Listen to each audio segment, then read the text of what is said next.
So we wanted to talk City, and we wanted to get the thoughts of somebody who's very, very Man City. And we found someone who's even more Man City than Nicky Summerby. I didn't think it was actually possible. Well, we're lucky enough to have him every other week on the Sports Bar. He's in the middle of a world tour, although I have no idea where he is in the world at the moment. But we can ask him, say, good afternoon to the singing sensation. There's Noel Gallagher. Singing sensation? Yeah, I thought you'd like that one. Yeah, I do play guitar as well, though. Not as well as you sing. No, that's true. That's true. Where in the world are you, Noel?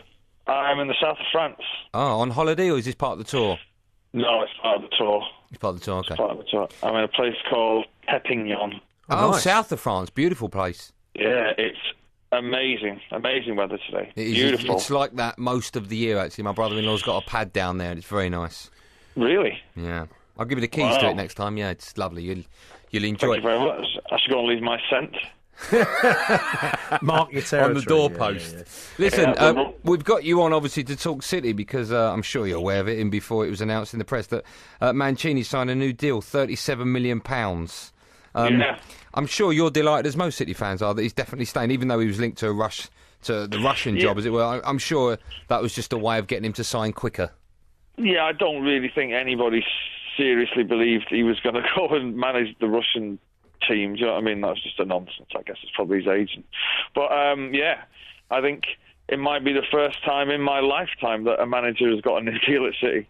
I thought you were going to say it's the first time in your lifetime a manager's earning what you do a week, a year. Yeah, well, that's that. But yes, I mean that's got to change. That's got to change. But yeah, I mean it's great. It's great news for everybody at the club. I think he's in a, he was in a position of ultimate power after the last game of the season. So good luck to him. Paul to my left has got a problem. Well, but just with regards, is he worth that money? I think Not so much a problem. I mean, I'm interested to know whether you were always sold on him from day one. Did you always think he was the right man? Have you ever doubted him along the way? I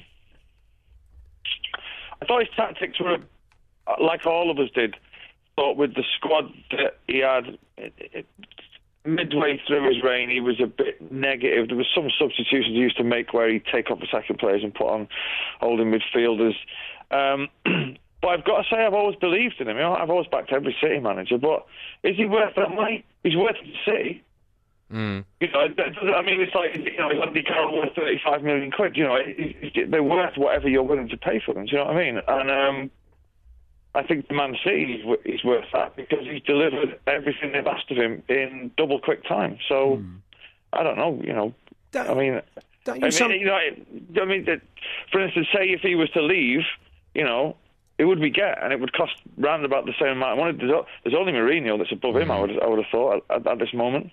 Don't you sometimes think when you're watching the team and you look at the players you've got on the pitch and the players that he's able to buy, don't you ever think, I think I could have a crack at this, even if I was sitting down on that bench with what he has to work with? No one really says no to City, as we're probably about to find out with Robin van Persie. Well, not many people. So he's in an enviable position, isn't he? He can buy who he likes. He's made a few mistakes that might do for other managers like Dzeko, but yet there he is getting the biggest deal in Premier League history for a manager. Yeah, all right. Well, let's go back to the last game at QPR. 2 minutes left. Do you see the look on his face? Yeah. The sheer exasperation and stress and knowing that his job was on the line and his reputation was on the line.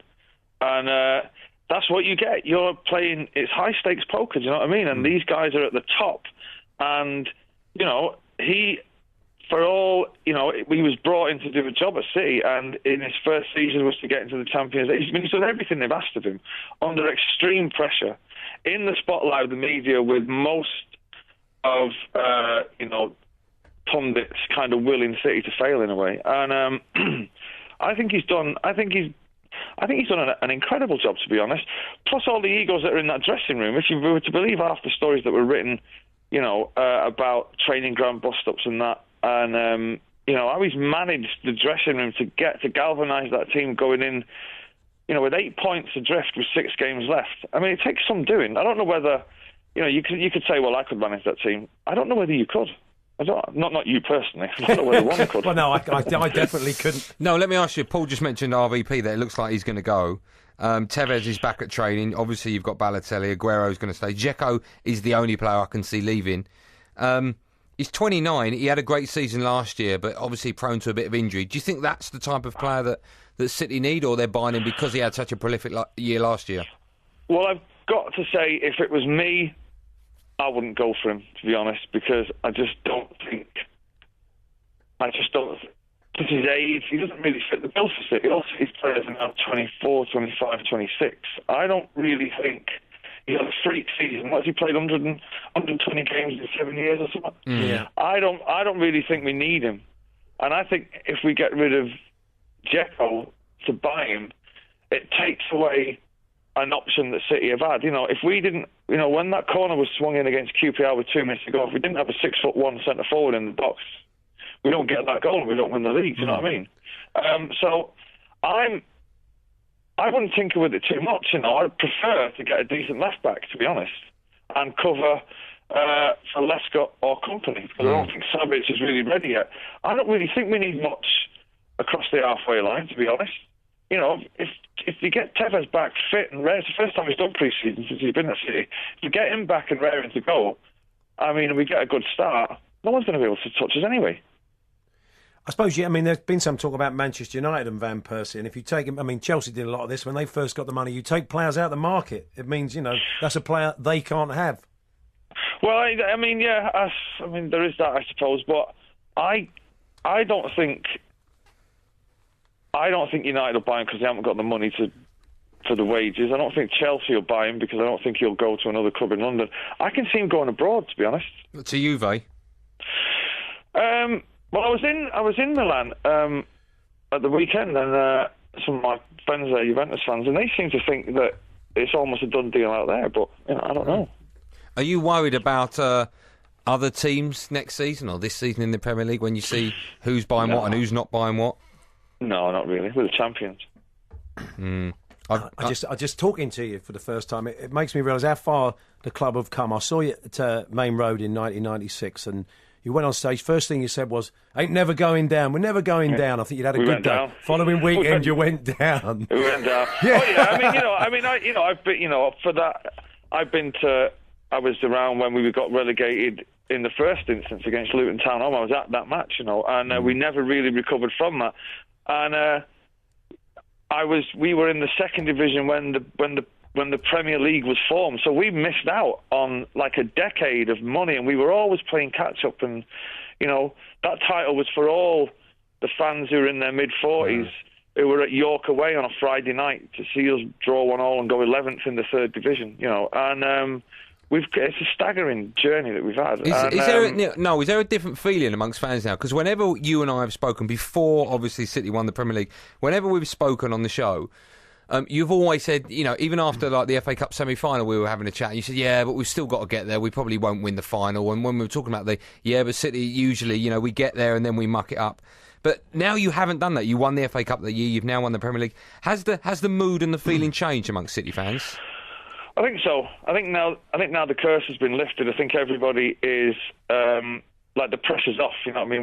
We had to win the league either last season or this season. I think the pressure's off. But it's a funny thing with the younger generation of City fans. You go to the ground sometimes, and if City aren't 3-0 up within the first 20 minutes, it's all the 18-year-olds and the 20-year-olds who start booing. Do you know what I mean? Yeah. And of course, because they've not had the journey that the older generation have had.